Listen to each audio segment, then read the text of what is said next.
भ्राता, छोटे भ्राता सभी का हम यहाँ पर स्वागत करते हैं। जैसे कि आपको ज्ञात है कि पंचकुला के पार्क है, वो पंचकुला की शान है। आपको पता है, जब मैं मेयर बनी थी तो आते ही हमने 2 रुपये पर स्क्वायर से 3 रुपये किया था ताकि पार्क मेंटेन हो सके। और ये पार्क स्पेशली हुड्डा के पास थे, 20 सेक्टर और 21 सेक्टर, वो हमने अपने पास लिए ताकि ये अच्छे बने, क्योंकि इनकी हालत बहुत ख़राब थी। तो उसके बाद ये सोसाइटीज़ बनी यहाँ पे।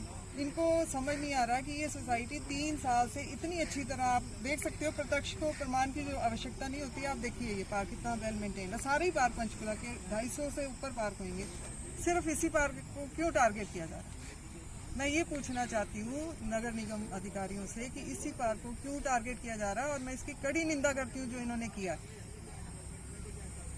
जो ये नोटिस पकड़ाया है ये गलत पकड़ाया है, क्योंकि यदि इंक्वायरी कर लें, अगर पार्क मेंटेन नहीं, कब से इंक्वायरी चल रही है, साल से कह रहे हैं कि हाँ फिर पेमेंट हो जाती है, फिर रोक लेते हैं। ये क्या तमाशा चल रहा है?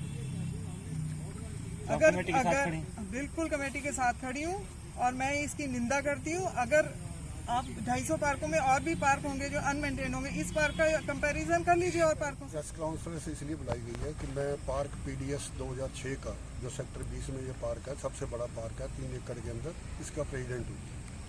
लगभग 2017 से हम इसमें कार्य कर रहे थे। सभी जो PDS के सदस्य हैं बहुत अच्छी तरह कार्य कर रहे थे। अचानक जब हमें 5-6 महीने पेमेंट नहीं मिली तो हमने जब निगम से बार बार जाके वहाँ पता किया कि हमें पेमेंट नहीं मिल रही, तो कल उन्होंने हमारे को एक चिट्ठी पकड़ा दी। चिट्ठी के अंदर उन्होंने लिखा कि आपकी कमेटी जो है 31/3 से बर्खास्त की जाती है। ये जो बर्खास्त की जाती है इसके लिए उन्होंने जिम्मेवार बनाया कि जो डिस्ट्रिक्ट ग्रीवियंस कमेटी है उसमें आपकी कंप्लेंट हुई थी, इस वजह से हम इसको डिसॉल्व कर रहे हैं। तो हमने उनसे पूछा, भाई ऐसा कैसे हो सकता है कि जब एक किसी की शिकायत जाती है, या तो इंक्वायरी होती है या बुला के दूसरे आदमी से पूछा जाता है, भाई ये आपकी शिकायत हुई है, इसके अंदर ये कमी है, आप बताओ ये कमी है कि नहीं है।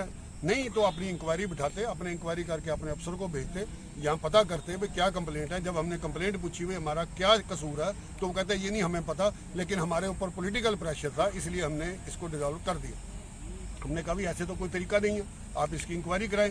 इंक्वायरी कराए बगैर आप डिसॉल्व नहीं कर सकते। इसके विरोध के लिए आज सभी सेक्टर के लोग और सभी सेक्टर के ये जो लोग आए हुए हैं, ये सभी सोसाइटियों के, कोई प्रधान है, कोई सेक्रेटरी है, कोई प्रेसिडेंट है, अपना कैशियर है, ये सारे आए हैं। हमने बहन जी को भी बुलाया क्योंकि बहन जी के टाइम में ही ये पार्क डेवलप हुआ था। इनके टाइम में ये पार्क की कमेटी बनी थी। ये इसके अंदर बहुत बड़ी साजिश की बूंद नजर आ रही है, क्योंकि ये हमारे पीछे बड़े सालों से लगे हुए थे। 2017 में पहले इन्होंने कमेटी रजिस्टर्ड नहीं होने दी, बड़ी जद्दोजहद के बाद जाके कमेटी रजिस्टर्ड हुई। जब कमेटी रजिस्टर्ड हुई उसके बाद भी इन्होंने कई पंगे डाले।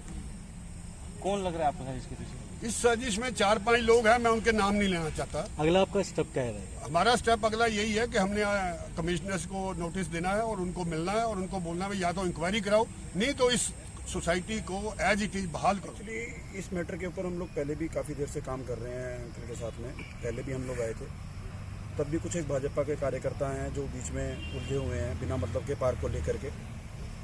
तब भी उनसे बातचीत भी हुई थी, जब एजिटेशन हुआ था तब भी उन्हीं की वजह से सारा एजिटेशन क्रिएट हुआ था।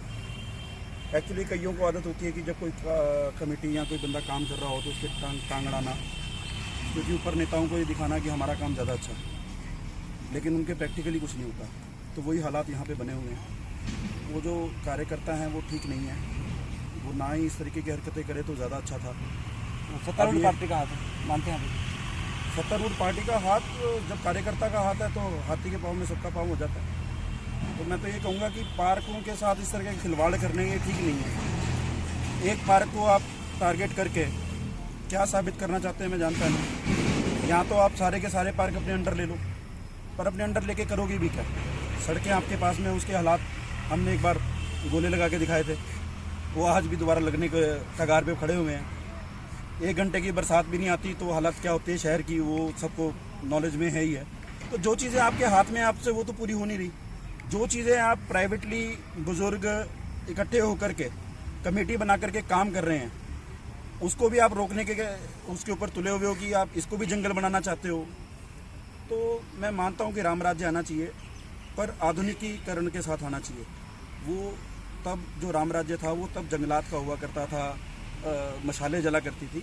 आज का समय कच्ची सड़कें हुआ करती थी। आज का समय राम राज्य का मतलब है कि सही काम को आगे बढ़ाना, सड़कें पक्की रहनी चाहिए, लाइटें प्रॉपर आनी चाहिए, पानी नहीं खड़ा होना चाहिए, पार्क बढ़िया से मेंटेन होना चाहिए। ये रहा मेरा दिया।